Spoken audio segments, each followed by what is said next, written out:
Olá, está começando mais um Câmara Rio Debate especial Notícia Preta e no programa de hoje a gente vai falar sobre os 10 anos da lei de cotas no Brasil. E para falar sobre esse tema eu recebo aqui no estúdio 3 convidados.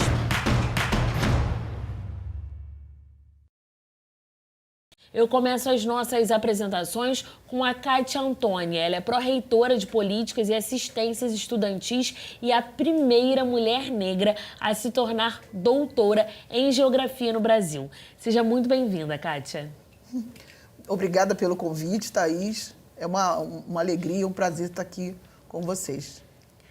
Também tenho o prazer em receber o Gabriel Siqueira. Gabriel é coordenador do projeto Ações Afirmativas e Políticas Públicas da UERJ e membro da CIPAI, Câmara para a Implementação de Políticas Afirmativas, Antirracistas e Interseccionais, também da UERJ. Seja muito bem-vindo, Gabriel.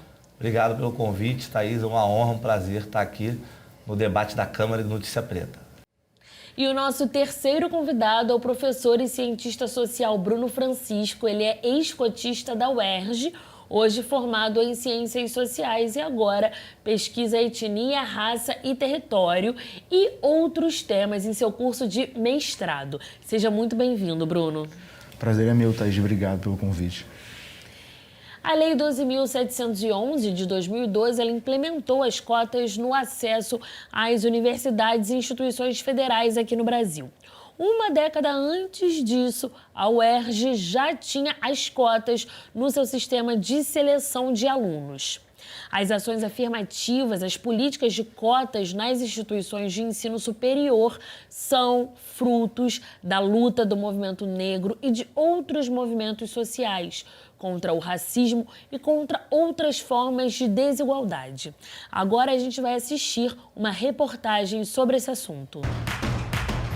Há 10 anos, em agosto de 2012, era sancionada a Lei 12.711, a Lei de Cotas. A norma garante 50% das vagas em universidades e institutos federais para estudantes de escolas públicas, estudantes de baixa renda, negros, pardos, indígenas e para pessoas com deficiência. 10 anos antes, no ano 2000, a Universidade Estadual do Rio de Janeiro marcava seu lugar como pioneira e implementava sua própria política de cotas. A partir dali, a UERJ passou a reservar 50% das vagas para estudantes da rede pública e, em 2001, passou a destinar 40% das vagas para candidatos autodeclarados negros. A partir da implementação dessa lei, primeiro foi para alunos oriundos de escolas públicas, depois vieram as cotas para negros, para indígenas, para filhos de policiais que morreram em combate. E é um processo que vem se aprimorando ano a ano. Raimundo Aquino foi aluno da segunda turma de cotas da UERJ. Formado em jornalismo, encontrou nas cotas a oportunidade de ingressar na universidade. Se eu não passasse para a UERJ, né, e por meio de cotas, eu não ia ter chance, né, de estudar na faculdade particular, sabe, naquele momento. Eu não sei, sabe, se eu ia tentar mais um ano ou se ia desistir e iríamos por outro caminho. A lei de cotas tornou possível o ingresso de Raimundo no ensino superior, mas foram as políticas de permanência, como bolsas de auxílio financeiro, que ajudaram o jornalista a pagar suas contas e continuar os estudos. Apesar de eu ter dificuldade em casa, essa bolsa ajudou muito, né? E eu percebi por outros colegas que tinham mais necessidade que ajudava muito mais ainda. A universidade tem uma política muito boa que vem aumentando de ano para ano o investimento. Então nós temos as bolsas permanências, que são bolsas de meio salário mínimo, que ajudam esse aluno a se manter. Além disso, nós já temos auxílios, auxílio educação, auxílio creche, auxílio alimentação, que somado a isso garantem que esse aluno possa concluir seus cursos aqui na universidade. Resultado da luta de movimentos sociais contra a desigualdade, as ações afirmativas e as políticas de cotas vêm mudando o perfil das universidades públicas brasileiras.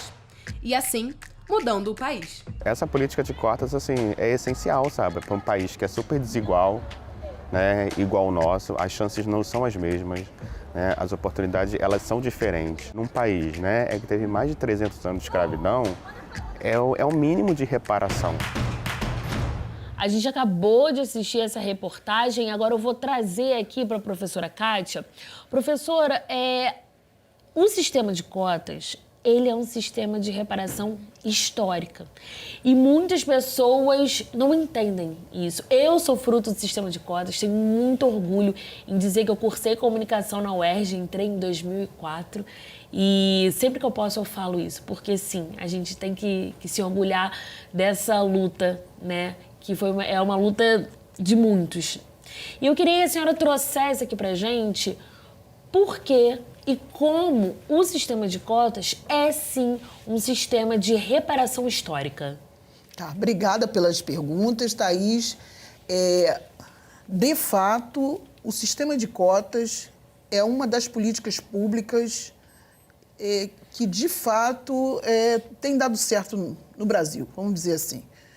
Na UERJ, inicia-se em 2001, né, a primeira turma, iniciando com a questão relativa ao ensino público, os alunos oriundos da escola pública, e em 2003 passa a ser implementado também com a questão racial, né? E por que é uma reparação histórica? Porque a história do Brasil é uma história de construção de uma elite branca, né, e de uma elite que, historicamente, ela foi recebendo privilégios, ou seja, um sistema de cotas a favor de um grupo já historicamente favorável.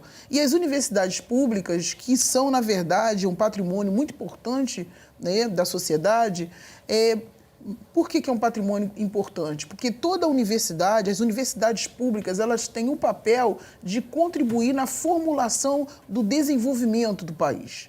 Então, é uma articulação entre o ensino, a pesquisa e a extensão, que, portanto, tem o braço da formação de recursos humanos, né? De você ter os profissionais de nível superior no mercado de trabalho, como também pensar o desenvolvimento social, o desenvolvimento econômico, o desenvolvimento tecnológico. Então, por que é importante a implementação do sistema de cotas, ou seja, do sistema das ações afirmativas na universidade, para garantir a entrada, né, a inserção, o acesso de meninos e meninas negros, negras, indígenas na universidade, né, no sentido de garantir não só uma diversidade cultural na universidade, né, de trazer os saberes, porque esses meninos e meninas das periferias, das favelas, trazem também os saberes para a universidade, das comunidades tradicionais quilombolas, trazem, e ao mesmo tempo fazer com que esses meninos e meninas possam estar alcançando, melhorando a sua condição, né, de renda, a sua condição familiar, a sua condição e, ao mesmo tempo, uma reparação histórica de uma sociedade desigual. Sim. Então, o tema central é a transformação social. Sim, transformação social através da educação. Gabriel, muitas vezes eu, como cotista, ouvi: mas vocês têm um privilégio, né? Vocês estão se dando bem, porque está entrando aí pelo sistema de cota, para vocês é mais fácil, né? E todas essas frases minimamente falaciosas, eu posso dizer assim, como que vocês trabalham essa questão e essas frases? E como que, de uma maneira muito didática, a gente quebra esses pré-conceitos que muitos têm sobre as cotas? Obrigado pela pergunta, Thaís. Muito importante a gente começar fazendo uma discussão de um tema central da história do nosso país, que é o racismo. Nós precisamos dizer que as ações afirmativas, né, e as cotas como uma modalidade dessas ações afirmativas, elas são uma forma de combate ao racismo estrutural que existe no nosso país, que foi o primeiro país que inventou a escravidão moderna, que dura quase 400 anos, e o último a acabar com ela. Então, nós estamos falando desse lugar. Então, é preciso que a gente tenha... nosso projeto, Ações Afirmativas, ele pauta, além de uma alfabetização, de um letramento racial, uma discussão que é premente sobre a questão das ações afirmativas. Os números mostram, né, instituições públicas de educação que você não tinha negros, que você não tinha indígenas, e diante do quadro de maioria da população. Então, nessa perspectiva, a gente precisa primeiro dizer, olha, existe o racismo, existe uma hierarquia racial no Brasil, onde em determinados espaços de poder e de intelectualidade, a maioria da população não está inserida. Depois disso, nós podemos fazer qualquer outro debate, inclusive esse com essas frases que hoje a UERJ já mudou. Posso dizer para você que hoje as ações afirmativas estão consolidadas. Eu costumo dizer que as cotas salvaram a UERJ da mediocridade, porque a universidade ela avança muito depois do sistema de cotas em todos os sentidos, com uma contribuição que tem desses estudantes. Então a gente precisa primeiro pautar isso para depois responder essas perguntinhas que hoje nem existem mais, porque não tem mais espaço para isso. Sabe por quê? Porque hoje a UERJ é uma universidade de maioria negra. Então ninguém mais se sente à vontade de falar esse tipo de coisa. E uma outra coisa que eu também ouço muito, ouvia antigamente, como você disse hoje mudou, é que assim, mas por que cota? O ideal não era todo mundo ter um ensino de qualidade para ninguém precisar de cota? Realmente, esse é um mundo ideal, que todos tivessem as mesmas oportunidades, né? Mas não é o mundo real. Não temos todas e todas as mesmas oportunidades e sabemos disso. E aí eu trago a questão da implementação da Lei 10.639, né? Que seria de extrema importância que todas as escolas realmente tivessem, né? A aplicação dessa lei para que a gente entendesse essas, digamos, nuances do racismo que explicam o porquê hoje, sim, ainda é importante a gente ter um sistema de cotas. E aí eu trago isso para você, Bruno, você na sua vivência de assim como eu, um ex-cotista, se você também entende a importância da implementação dessa lei, de fato, no ensino brasileiro e como que isso poderia ter um reflexo nos alunos no ensino superior. Sim, ela é essencial porque ela dá margem, né, à possibilidade de a gente ter contato com crianças e jovens, né, e quebrar justamente esse mito de democracia racial, né? Porque na medida em que você passa por uma formação escolar inteira sem ter contato, né, com o debate sobre, né, as origens africanas, né, da qual o Brasil nega, evidentemente você se torna um adulto onde, né, enfim, ter contato com pessoas negras ou debater sobre África é algo extremamente incomum. E nesse sentido, eu acho que as políticas de reserva de vagas, né, ou, enfim, as ações afirmativas, elas retroalimentam o ensino de história e cultura africana na escola. Porque, evidentemente, a gente dá a capacidade de formar professores que vão implementar a lei. E aí, eu já aproveito esse gancho para fazer uma crítica à Lei 10.139. Né? Ela é muito... E a lei complementar, que eu me esqueço o número, que é 11.645. Obrigado, Gabriel. Que inclui a indígena. Que se você pega para ler o texto da lei, né, a proposta dela, né, assim, a intenção, né, do legislador, ela é ótima. Né, a intenção ela é ótima. Mas no Brasil a gente sabe que algumas leis elas só pegam, né, dependendo da orientação que ela coloca, né, de um certo nível de detalhe e de mecanismos de fiscalização. A Lei 10.639 ela ainda trabalha com uma dinâmica de fé pública, né, no sentido de que se crê que o professor vai cumprir a sua missão, porque é uma obrigatoriedade. E ela pouco coloca mecanismos de fiscalização. Então fica muito uma questão, por exemplo, eu dou aula de arte e sociologia, eu faço realmente questão de tentar alinhar, de trazer, a gente vai falar de traços de desenho, então vamos falar de grafismo indígena, vamos falar de várias técnicas africanas muito sofisticadas de entalhe, de pintura e por aí vai, né? Ou, enfim, a contribuição africana, por exemplo, para o autodesenvolvimento das artes no campo da música e por aí vai. Faço questão de falar isso. Em sociologia, o debate é um pouco outro, mais sobre uma recuperação histórica e tentar explicar as relações raciais e sociais no Brasil. Mas é uma questão minha. Eu vejo colegas meus que se formaram comigo brancos e que não aplicam, falam, poxa, Bruno, eu não sei como aplicar. Eu falo, como assim não sabe, querido? Vamos pesquisar. Né? Tem livros maravilhosos, do Ney Lopes, por exemplo, um livro paradidático, né, que fala sobre história e cultura africana. Então, a lei que ela conta muito com o papel do professor. Sim. E aí, por exemplo, só para fechar aqui o ponto, se a gente pega, né, o processo de discussão da lei, tem um veto nela, né, na discussão. A discussão da Lei 10.139 foi mais ou menos de 99 a 2002. E aí tem uma mudança de governo, né? Saiu o PSDB, entra o PD. E é uma das primeiras leis aprovadas pelo novo governo, em 2003. Mas um veto dela, que foi crucial, que colocava, né? Um colocava certas obrigatoriedades na formação de professores, ou seja, né? Quem vai formar esses professores para dar ensino de história e cultura africana. O outro veto, que eu fiquei muito assustado, por que teve um veto desse tipo, colocava uma porcentagem no currículo, ou seja, o professor ele já não teria mais o argumento de, eu não sei como dar. Não, antes de você começar a dar aula, você tem que montar um programa para os seus alunos, para as séries. Nesse programa tem um quantitativo mínimo de história e cultura africana. Esse artigo foi vetado na lei, e a lei que saiu sem isso. Então, isso é mais uma prova de que ela foi formulada de uma maneira muito generalista, né? E as especificidades que ela poderia ter para colocar obrigatoriedade e fiscalização foram retiradas. Isso, na verdade, né, existe uma referência muito importante, porque a lei, na verdade, ele é um marco inicial.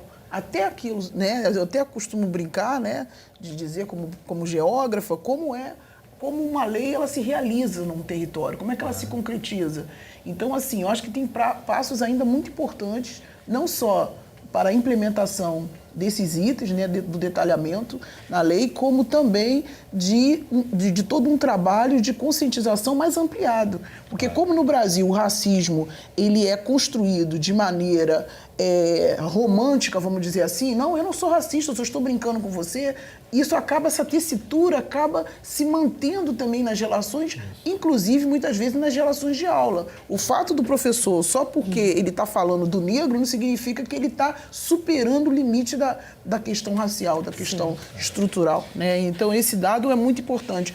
E aí só queria colocar uma coisa para acrescentar também, a importância desse processo de conscientização, né, em várias áreas, né, que esse debate que acontece para as escolas é um debate que eu acho que tem que acontecer também nas universidades, inclusive em todos os cursos, né? Isso que eu queria colocar um pouco. Que é uma coisa que a gente ainda precisa avançar muito. Muito. A gente vai para um breve intervalo e a gente volta já já.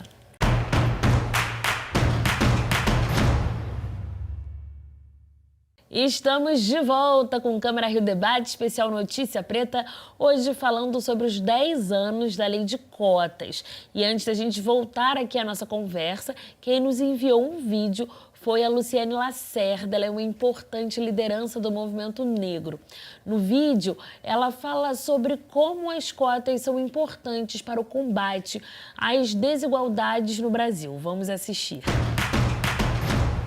A política de cotas raciais na universidade proporcionou não só ter um número maior de negros na universidade, tentando que o percentual já existente na sociedade também se tornasse cada vez mais próximo do que a gente vê nas ruas, né? A universidade representando o que a sociedade é. Mas mais do que isso, ela trouxe também conteúdos sobre e para essa população, discussões que precisavam estar no cerne dos conteúdos acadêmicos já pesquisados ou a pesquisar por conta das questões que envolvem as relações raciais. Então foi um marco importante, precisa ainda ser fortalecida, precisamos ainda evitar as fraudes que ainda acontecem dentro das universidades, mas é preciso, com certeza, e de forma cada vez mais democrática, ter negros e negras na universidade para que a gente possa pensar as políticas públicas olhando literalmente para essa universidade. Fortalecer esses jovens ou essa população negra que está lá, aumentando cada vez mais o número de livros com conteúdos que envolvem as relações raciais. Então é super importante esses 10 anos, fortalecendo os próximos 10, até que não precisemos mais da política. No momento, ainda necessitamos e precisamos cada vez mais fortalecê-la. A gente acabou de assistir o depoimento da Luciane Lacerda e ela traz uma questão sobre fortalecer esse jovem negro. E muitas vezes esse jovem negro, ele ouve, né, Gabriel, que quando ele entra na faculdade, ele vai ter uma defasagem, não vai acompanhar da mesma maneira, afinal você veio de escola pública.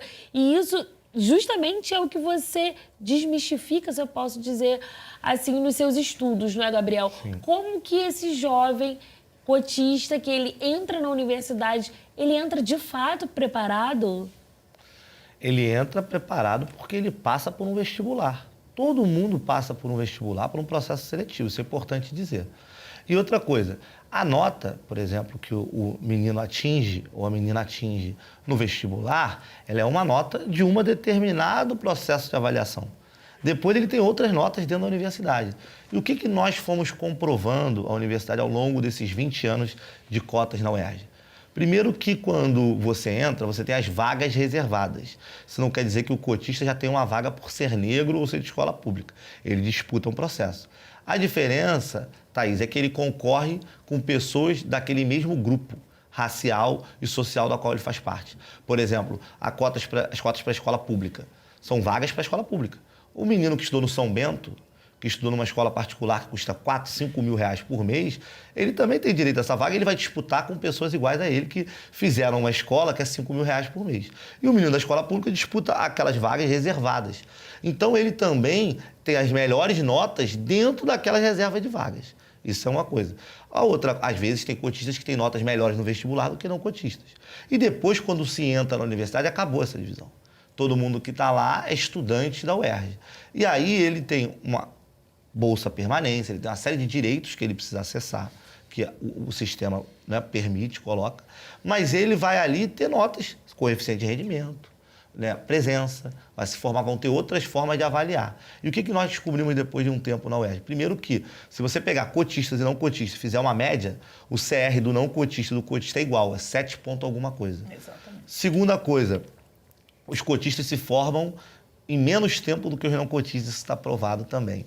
E também outra coisa, os cotistas evadem menos, deixam menos o curso do que os não cotistas. Então isso mostra o sucesso desse programa e mostra como que a educação pública ela vai nivelar todo mundo. Por isso nós temos que ter uma reserva de vaga para colocar todo mundo ali dentro e depois eles vão ter acesso aos mesmos cursos, aos mesmos direitos. E no final você não vai saber mais quem é e quem não é cotista. Exatamente. Você vai ter igualdade de condições. Por quê? Para finalizar, a igualdade abstrata é algo que o racismo não deu conta. Lá no século XIX, aí vai para a Lei 10.639, nós temos que explicar o seguinte, todo mundo é igual diante da lei, mas tem uma pessoa que não tem perna, tem uma pessoa que foi escrava e a outra não foi. Então, não é todo mundo igual diante da lei.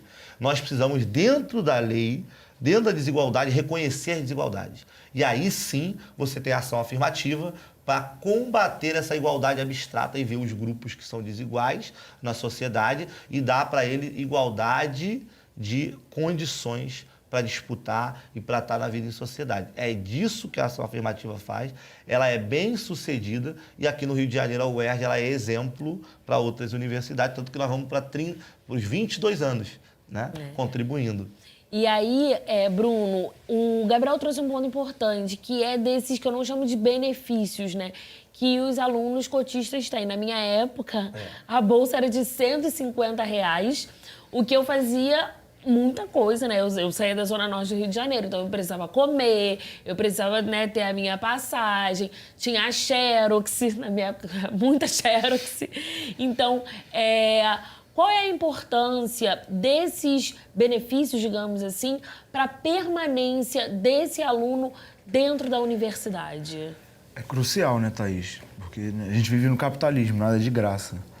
Então, enfim, se formar custa muito, né?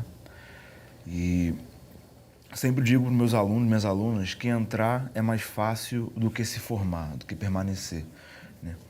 E a UERJ, ela teve essa capacidade de se aprimorar, não só por algum tipo de refino de quem pensou a lei, né, mas pela luta do movimento estudantil. Eu tive o prazer de ser companheiro de luta do Gabriel durante a minha formação. E isso era uma reivindicação antiga, né, enfim, do movimento estudantil de forma geral, e a gente conseguiu isso a custo de muita luta. E acho que um outro ponto muito importante, né, sobre essas políticas de ação de permanência, que a gente tem que entender que um aluno universitário, ele é um ativo para o Estado, ele não é um custo, né? A gente tem que pensar ele como um literal investimento, ele devolve bem. né? Da minha geração, com o Gabriel, quase todos se tornaram professores, quase todos, enfim, estão em algum extrato do Estado, ou na SEDUC, ou já se caminhando para se tornar professor universitário, ou enfim, ou com mais de uma formação. E aí eu até recupero a fala do ex-reitor Ricardo Lodge esses dias. Estava vendo uma mesa dele com um grupo de estudos sobre ações afirmativas, né, o GEMA, onde ele fala uma coisa muito brilhante, que na prática o cotista, ele, diríamos, né, ele é um investimento muito mais bem sucedido do que o não cotista, né? Como todos os dados que o Gabriel trouxe, né? Menor evasão, uma eficiência idêntica, em alguns cursos até melhor. Eu sei que nos cursos de humanas os cotistas têm um coeficiente de rendimento, né? O famoso CR, melhor, e se formam em menos tempo. Então, evidentemente, né, é um investimento mais bem sucedido. E isso precisa ser colocado na ordem do dia, em qualquer discussão. E aí, professora Cátia, eu trago para a senhora, como que a senhora explica isso do aluno cotista ter um rendimento muitas vezes melhor, se formar em menos tempo?